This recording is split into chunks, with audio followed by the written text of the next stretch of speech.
You're listening to the beat of a freedom fight that echoes across the centuries.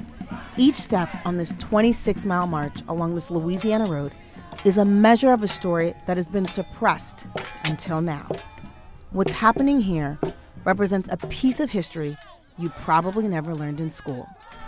The horses trot to the pulse of revolution. The muskets and machetes are a response to the daily horrors and dehumanization faced by an enslaved people.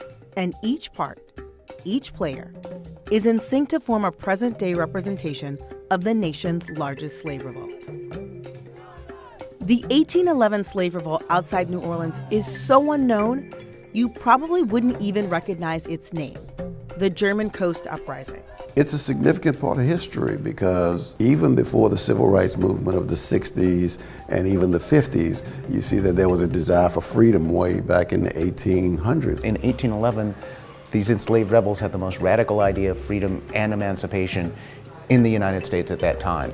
Hey fam, I'm NehemiYAH. Today, we're gonna travel back in time so I can tell you why there's this plaque marking the nation's largest slave rebellion and why you've probably never even heard of that uprising. Spoiler alert, it's by design.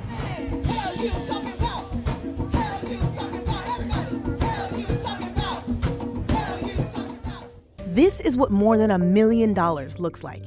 It's costumes, props, planning, and people. In 1712, Louisiana only had 10 Africans. By the start of the Civil War in 1860, the state had more than 330,000 enslaved people. Hundreds of years later, the descendants of the African diaspora are walking alongside each other as a reminder of a historic event. When a slave named Charles Delaune plotted what would become the nation's largest slave revolt 208 years ago, he couldn't have envisioned that much money or an artist named Dred Scott reimagining his rebellion for the 21st century. Freedom or death! And I wanted to do this because I'm very interested in the past, how the past sets the stage for the present. And I think it's really important for people to learn about this history, but also to think about how we get free today. Scott first conceived of the idea 8 years ago and has spent the last 6 pulling together this massive reenactment, which is happening about 30 miles outside of New Orleans. The project features hundreds of reenactors taking on the roles of enslaved people fighting for their freedom in a place where you can still see pristine plantations 154 years after the Civil War.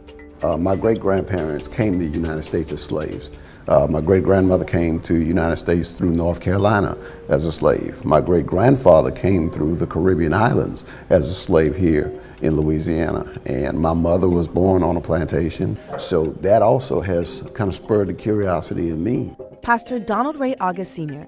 is a son of La Place, Louisiana, and he leads a church that he says sits on the land of former slaves' quarters. He'll be a reenactor in this event, and though the rebellion happened in his hometown, he hadn't learned about it until he was far into adulthood. I don't remember ever hearing anything about the 1811 slave uprising.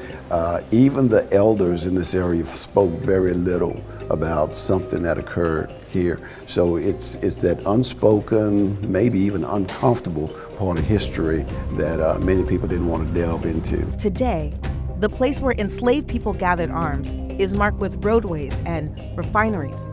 It's in the shadow of these modern-day structures that Scott's art unfolds in St. John the Baptist, St. Charles, and Orleans parishes. I'm standing on the grounds that helped kill the myth of the happy slave, and it all happened just 1 year before Louisiana gained statehood.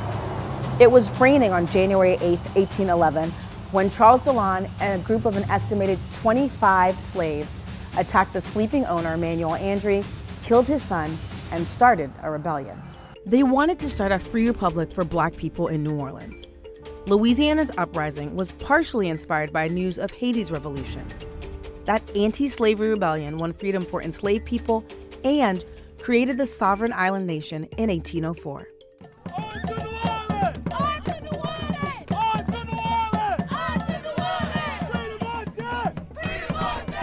What does it feel like to be dressed up and embody the spirit of one of these rebels who was enslaved and fighting for freedom? This is just like wearing a mask that gives that energy. I can walk until tomorrow, I will not feel tired, I'm telling you. NehemiYAH is one of the people who advised Scott as he organized this project. As the director of research for the Whitney Plantation, he spent his entire career studying the transatlantic slave trade. And he says it's his duty to educate people about the African diaspora. Some people don't want you to be educated because, educated people cannot be enslaved. I met people who had traveled from as close as Mississippi and as far off as Washington, D.C. to participate in this demonstration. There were also many locals. Having the community's involvement was a must for Scott, a person who more than 30 years ago named himself after the man in the Supreme Court's most infamous decision. In 1847, Dred Scott unsuccessfully sued for his freedom. 10 years later, our highest court said no person of African ancestry, whether they were free or enslaved, could become a U.S. citizen. This particular story is also suppressed because from day one, the governor actually spun the story as there's not much to see here. The French colonial society was terrified of this slave rebellion and the possibility that it could have been successful. They also wanted to downplay its significance because they didn't want people to think there was huge numbers of revolting and rebelling enslaved people.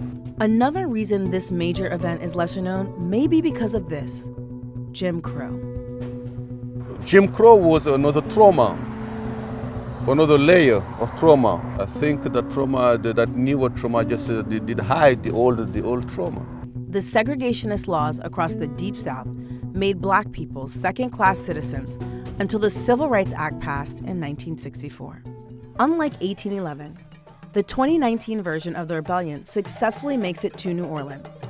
Scott was deliberate in his choice not to visualize the uprising's brutal ending. That white people did some terrible things during the times of slavery, that's not news. What is news is that Black people had agency and self-determination and were fighting for freedom. In reality, some enslaved people were able to escape. Others were captured and returned to bondage. And 45 people, including Charles Delon, were sentenced to death. Their heads were placed on poles alongside the river levee from New Orleans to La Place to serve as a gruesome warning and reminder another slave uprising would not be tolerated. They were able to formulate a plan and to carry it out, even though it did not end completely successful, but they had the desire to even try. So that exemplifies a lot of courage. In Scott's historical adaptation, the rebellion ends in this jubilant celebration. There's dancing and joy and a direct connection to some of today's biggest issues. We don't have those same obstacles today, and yet we need to fight in as determined a way as they did.